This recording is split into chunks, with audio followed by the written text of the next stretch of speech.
लग्नाला नकार दिल्यानं अल्पवयीन मुलीसह तिच्या वडिलांवर हल्ला करणाऱ्या तरुणाला पोलिसांनी गजाआड केलाय। नाशिकमधला झहीर खान हा मुंबईतल्या एका अल्पवयीन मुलीवर एकतर्फी प्रेम करत होता। झहीरच्या पालकांनी या मुलीला लग्नासाठी मागणी घातली, मात्र मुलगी अल्पवयीन असल्यानं तसंच शाळा शिकत असल्यानं तिच्या पालकांनी लग्नाला नकार दिला। त्यामुळे संतप्त झालेल्या झहीरनं वेळ साधून मुंबईमध्ये अल्पवयीन मुलीसह तिच्या वडिलांवर चाकूने वार केले।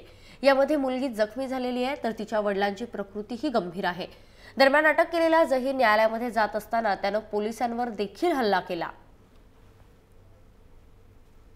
उसने शादी के लिए कि मैं इसकी मम्मी ने बच्ची लड़की की साबरीन की माँ ने उसको मना किया था कि मैं शादी नहीं कर सकती।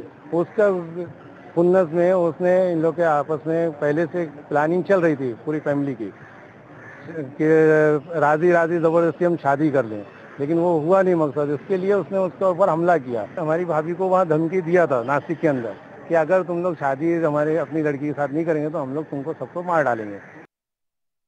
हा मूळ नाशिकचा रहिवासी असल्यामुळं नाशिककडेच जाणार हे निश्चित होतच एक अंदाज होता।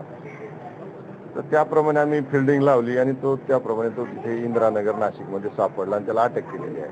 IPC 302-307 प्रमाणे गुन्हा दाखल आहे।